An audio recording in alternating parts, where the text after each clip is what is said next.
Hi hello అందరికీ నమస్కారం. Welcome to my channel. Present నేను వచ్చేసి బెంగళూరు ఎయిర్పోర్ట్ లో ఉన్నాను. సో నేను బెంగళూరు నుంచి చెన్నైకి అయితే ట్రావెల్ చేస్తున్నాను. సో ఆఫీస్ వర్క్ రిలేటెడ్ గా.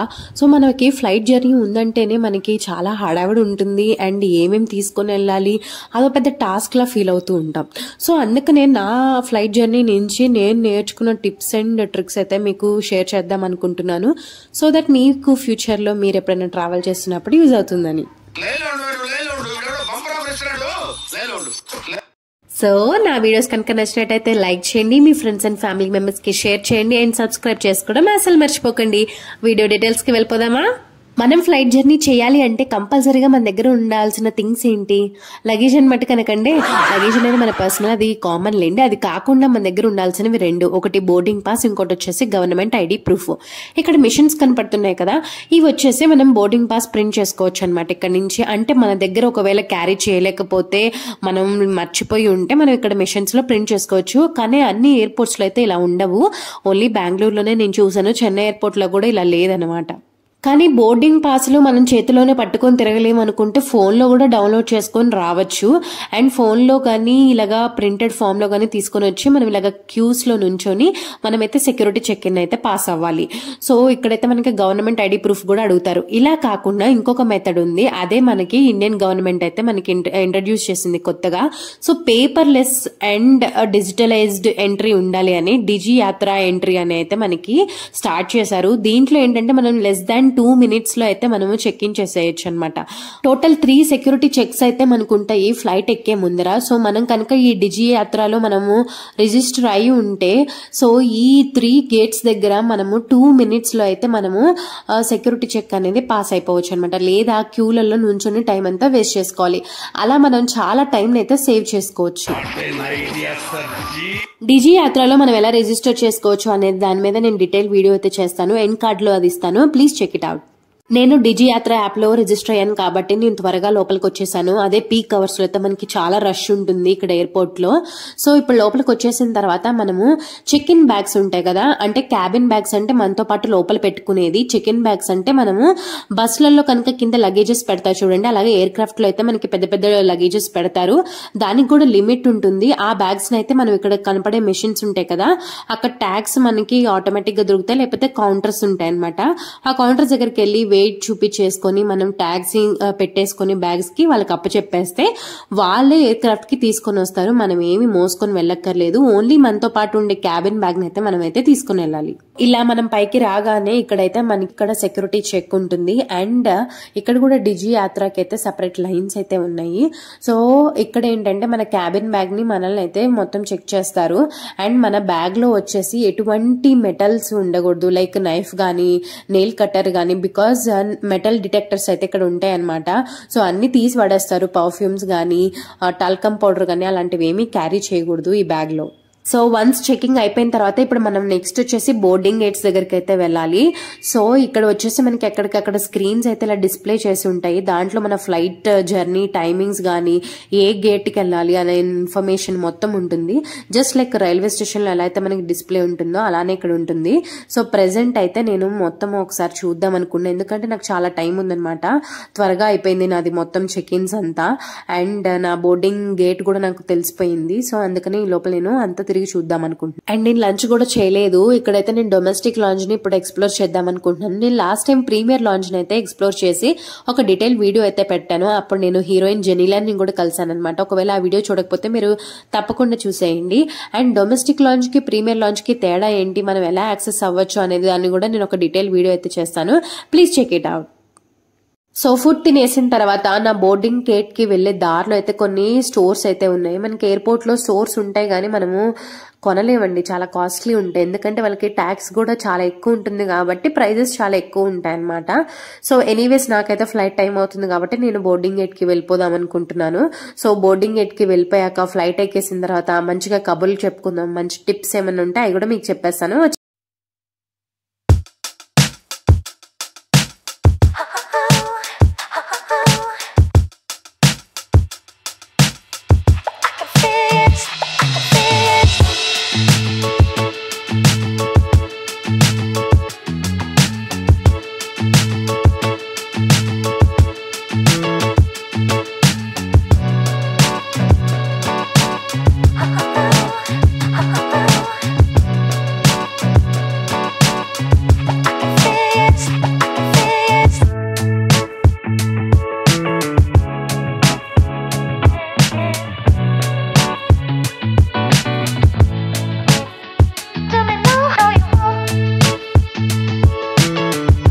చూడండి, అది మనకి ఫ్లైట్ హ్యాంగర్ అన్నమాట. సో మనం బోర్డింగ్ గేట్స్ నుంచి చూడొచ్చు, ఎందుకంటే బోర్డింగ్ గేట్స్ నుంచి మొత్తం గ్లాస్ విండోనే ఉంటుంది కాబట్టి మనకి క్లియర్ వ్యూ అయితే ఉంటుంది.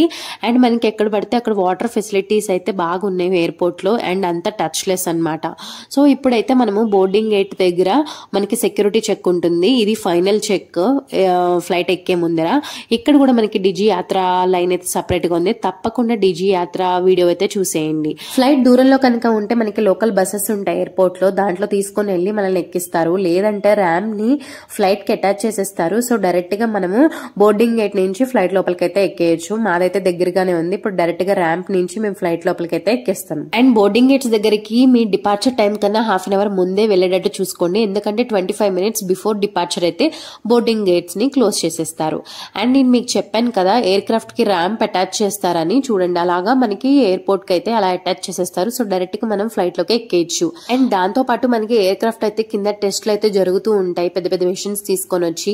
వన్స్ క్వాలిఫికేషన్ ఇంజనీర్ వచ్చి మనకి సర్టిఫై చేస్తే అన్ని టెస్ట్లు పాస్ అయింది ఎయిర్ క్రాఫ్ట్ అనేది మనకి సర్టిఫై చేస్తేనే మనకి టేక్ ఆఫ్ అయితే చేస్తారు, లేదా చేయరు. ఎందుకంటే చాలా మంది ప్రాణాలతో ఉన్న విషయం కాబట్టి ఇంత సేఫ్టీ మెజర్స్ అయితే ఫాలో అవుతారు. వన్స్ మనం ఫ్లైట్ ఎక్కేసిన తర్వాత అక్కడ మన క్యాబిన్ పైన మనకి సీట్ నెంబర్స్ అయితే కనపడతాయి. మన సీట్ లోకి వెళ్ళి కూర్చొని పైన క్యాబిన్ బ్యాగేజెస్ దగ్గర మనకి ప్లేస్ ఉంటుంది కదా, అక్కడ మన బ్యాగ్స్ పెట్టేసి మనం కూర్చోవడం. ఇంకా మనది ఏం పని ఉండదు, అంతా ఎయిర్ హోస్టెస్ అను పైలట్లు అయితే చూసుకుంటారు. సో ఇప్పుడైతే మనకి కోవిడ్ తర్వాత బాగా శానిటైజ్ చేస్తున్నారు. ఈచ్ ఫ్లైట్ స్టార్ట్ అయ్యే ముందరైతే మనకి ఇలాగ బాగా శానిటైజ్ అయితే చేస్తున్నారు. నాకైతే ఒక మంచి సీట్ అయితే దొరికింది. అండ్ వ్యూ చూడండి సూపర్ ఉంది. సో ఇలా వింగ్ పక్కన దొరకాలి అంటే సీట్ ఏం చేయాలి అంటే మనము ఫ్లైట్ బుక్ చేసుకున్న తర్వాత సీట్ ని సెలెక్ట్ చేసుకోవాలన్నమాట. సో సీట్ ని సెలెక్ట్ చేసుకున్న టైంలో మనము వింగ్ దగ్గర ఉండాలి. అంటే ఇలాంటి వ్యూ రావాలంటే ఏదర్ వింగ్ కి ముందన్న కూర్చోవాలి, లేకపోతే వెనకన్నా కూర్చోవాలి. సో మనకి 15 row నుంచి 20, 21, 22, 23 దాకా బాగానే ఉంటుంది వ్యూ. సో ఈ రోస్ లో మనం సెలెక్ట్ చేసుకోవచ్చు విండో సీట్ ఉంటే. ఒకవేళ కొన్ని ఎయిర్ క్రాఫ్ట్స్ కి అయితే ఏం చేస్తారంటే అది చార్జబుల్ సీట్స్ గా పెడతారు. అంటే మనం కొంచెం ఎక్స్ట్రా చార్జ్ ఉంటుంది అనమాట, అది పే చేసి సెలెక్ట్ చేసుకోవాలి. లేదు అంటే ఫ్రీ ఉంటే వెల్ అండ్ గుడ్, అది బుక్ చేసేసుకోండి. సో ఇలా కనుక మీరు సీట్స్ ని బ్లాక్ చేసుకుంటే చక్కగా విండో వ్యూ ఉంటుంది. అండ్ ఆల్సో మనకి వ్యూ కూడా బాగా పర్ఫెక్ట్ కనపడుతూ ఉంటుంది అనమాట. లారీకి క్లీనర్లు ఉన్నట్టు విమానానికి కూడా క్లీనర్లు ఉంటారేంట్రా? ఉంటారు. క్లీనర్ని కూర్చుంటారు. పైన హెడ్ లైట్స్ వచ్చేసి మనకి ఏదైనా బుక్స్ చదువుకోవాలంటే వాటిని ఆన్ చేసుకోవచ్చు. అండ్ ఆల్సో మనకి ఇక్కడ ఇండికేషన్స్ ఉంటాయి, సీట్ బెల్ట్ తీయద్దు అలాంటివి మనకి ఎయిర్ హోస్టెస్ చెప్పే ఇండికేషన్స్ అన్ని ఇక్కడ ఉంటాయి. అవి మనం గమనిస్తూ ఉండాలి. అండ్ ఆల్సో మనం ఎయిర్ హోస్టెస్ తో మాట్లాడాలి అనుకుంటే ఓ ఎయిర్ హోస్టెస్ అని పిలవకుండా అక్కడ మనకి బటన్స్ అయితే ఉంటాయి, అది ప్రెస్ చేస్తే వాళ్ళే వస్తారనమాట లైట్ చూసి. సో వాళ్ళే వచ్చి మనతో మాట్లాడతారు. సో ప్రతి సీట్ కి అయితే మనకి ట్రే టేబుల్ ఉంటుంది. వాళ్ళు ఇచ్చిన ఫుడ్ ఐటమ్స్ కానీ మన దగ్గర ఏమైనా ఎంటర్టైన్మెంట్ థింగ్స్ ఉంటే అవి పెట్టుకొని చూడటానికైనా మనం ట్రే టేబుల్ అయితే యూజ్ చేయొచ్చు. Take off and landing times లో అయితే యూజ్ చేయడానికి లేదు. సో క్లోజ్ చేసేసి పెట్టేయాలి. ప్రెసెంట్ అయితే మా ఫ్లైట్ అయితే స్టార్ట్ అయిపోతుంది. అండ్ ప్రెసెంట్ అయితే రన్వే మీదే ఉన్నాం ఇంకా. సో ఈ లోపల స్టార్ట్ అయ్యే లోపల ఏం చేస్తారంటే ఎయిర్ హోస్టెస్ వచ్చేసి మనకి ఇండికేషన్స్ అయితే ఇస్తారు. అంటే మనకి ఎమర్జెన్సీ టైంలో ఎలా రియాక్ట్ అవ్వాలి ఏంటి అనేది అయితే వాళ్ళైతే ఇన్స్ట్రక్షన్స్ అయితే మనకి ప్రొవైడ్ చేస్తారు. బెంగళూరు టు చెన్నై వచ్చేసి మనకి 1 hour journey. So actual journey వచ్చేసి 40 minutes ఫ్లైట్ లో, కాకపోతే 20 minutes వచ్చేసి మనకి ఎక్స్ట్రా ఈ రన్వే యాక్టివిటీస్ ఉంటాయి కదా టేక్ ఆఫ్ కి ల్యాండింగ్ కి, వాటి వల్లే మనకి 1 hour జర్నీ అనేది చెప్తారు. సో ఇక్కడ రన్వే వచ్చేసి 2 to 3 kilometers దాకా మనకి టేక్ ఆఫ్ కి ముందర అయితే రన్వే మీద ఎయిర్ క్రాఫ్ట్ అయితే రన్ అవుతుంది. ఎందుకంటే ఒక సర్టెన్ స్పీడ్ వచ్చేదాకా అయితే మనకి ఎయిర్ క్రాఫ్ట్ ని తీసుకుని వెళ్ళిన తర్వాత ఆ స్పీడ్ కి ఫోర్స్ జనరేట్ అయ్యి ఆ ఫోర్స్ వల్ల మనకి లిఫ్ట్ అనేది ప్రొడ్యూస్ అవుతుంది. అప్పుడే మనం ఎయిర్ లో ఫ్లై అయితే అవుతాం అనమాట. సో ఫైనలీ నా ఫ్లైట్ అయితే టేక్ ఆఫ్ అయిపోయింది. సో ఇక్కడ నుంచి చూడండి బెంగళూరులో ఇళ్ళన్నీ చిట్టి చిట్టి కనపడుతున్నాయి, పెద్ద పెద్ద అపార్ట్మెంట్ కూడా బుడ్డి కనబడుతున్నాయి అనమాట. జనరల్ గా వచ్చేసి మనకి 10,000 అడుగులు ఎత్తులో అయితే మనం వెళ్తాము. సో ఇలాగా మనకి స్లోగా మబ్బుల్లోకి అయితే వెళ్ళిపోతాం అనమాట. సో టు ద క్లౌడ్ 9 అంటారు కదా, అలాగా క్లౌడ్స్ లోకి అయితే తీసుకొని వెళ్ళిపోతాడు. క్లౌడ్స్ లోకి వెళ్ళినప్పుడు ఏంటంటే మనకి పెద్ద పెద్ద క్లౌడ్స్ అడ్డు తగిలినప్పుడు మనకి టర్బులెన్స్ అనేది అయితే క్రియేట్ అవుతుంది. అంటే మనకి అప్పుడు ఎయిర్ క్రాఫ్ట్ అనేది కొంచెం షేక్ అవుతుంటుంది అనమాట. అలాంటి పరిస్థితుల్లో మనం ఏం చేయాలంటే భయపడకుండా మన దగ్గర ఇయర్ ఫోన్స్ కానీ హెడ్ ఫోన్స్ కానీ ఏదైనా ఉంటే మనము ఇయర్స్ కి పెట్టేసుకోవచ్చు. లేకపోతే కాటన్ ఉంటే కాటన్ అయినా పెట్టేసుకుంటే మనకి ఆ నాయిస్ వల్ల మన ఇయర్స్ అనేది ఎఫెక్ట్ అవ్వకుండా డిస్టర్బెన్స్ లేకుండా అయితే మనకి ఉంటుంది. అలా మనం సేఫ్ జర్నీ అయితే చేయొచ్చు. క్యాబిన్ లైట్స్ అయితే టేక్ ఆఫ్ టైంలో ఆఫ్ చేసేస్తారు. వన్స్ టేక్ ఆఫ్ అయిపోయి స్టేబుల్ అయిన తర్వాత లైట్స్ అయితే ఆన్ చేస్తారు. ఈ లోపల మనకి ఎయిర్ హోస్టెస్ ఒకవేళ మనం కనుక కాంప్లిమెంటరీ మీల్ బుక్ చేసుకుంటే టికెట్లు ఇలా మనకి మీల్ అయితే తెచ్చిస్తారు. యాక్చువల్లీ టైమింగ్స్ మీద డిపెండ్ అయి ఉంటుంది. ఈవినింగ్ అయితే ఇలా స్నాక్స్ ఇస్తారు, అదే నైట్ అయితే కొంచెం శాండ్విచ్ అలాంటివి అయితే మనకి ప్రొవైడ్ చేస్తారు. నాకైతే ఒక ఓట్స్ కుకీస్ ఇచ్చారు అండ్ సమ్ జ్యూస్ ఇచ్చారు అనమాట. దాంతో పాటు రోస్టెడ్ ఆల్మండ్స్ కూడా ఇచ్చారు. సో మీరు ఇలాగా మీల్ ని బుక్ చేసుకోవాలనుకుంటే మనం ఫ్లైట్ బుక్ చేసుకున్న టైంలోనే మనకి ఆప్షన్ ఉంటుంది. ఆ ఆప్షన్ ని మనం సెలెక్ట్ చేయొచ్చు. ఇక్కడ ఆఫీస్ వాళ్ళు బుక్ చేశారు కాబట్టి ఆటోమేటిక్ గా కాంప్లిమెంటరీ మీల్ తో బుక్ చేసేసారు. నాకు చెప్పాను కదా టర్బులెన్స్ అని, చూడండి మీరే చూడండి ఎయిర్ క్రాఫ్ట్ ఎలాగా షేక్ అవుతుందో టర్బులెన్స్ వల్ల. సో అప్పుడు మనకి పైలట్ ఇండికేషన్ ఇస్తాడు, ఇలాగ టర్బులెన్స్ అనేది అయితే ఉంది, ఇంతసేపు ఉంటుంది అని మనకి ఇండికేషన్స్ ఇస్తూ ఉంటారనమాట.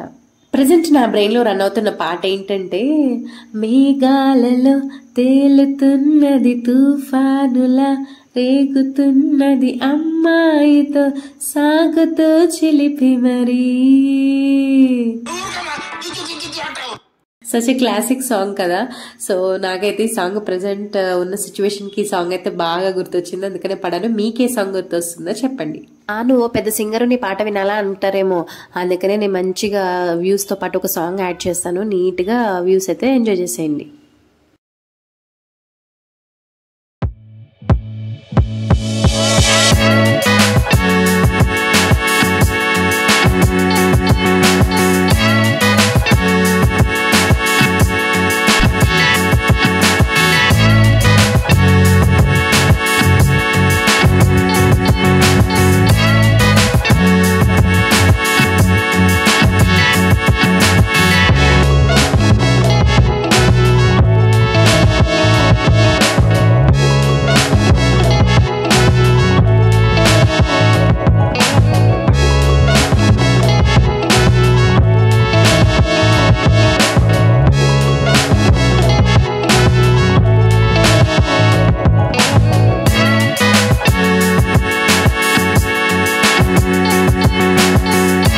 ఫైనల్ గా చెన్నైలో అయితే ల్యాండ్ అయిపోయాను. సో ఇక్కడ నుంచి అయితే నేను కంపెనీ వాళ్ళు బుక్ చేసిన 5 స్టార్ హోటల్ కి అయితే వెళ్ళిపోతాను.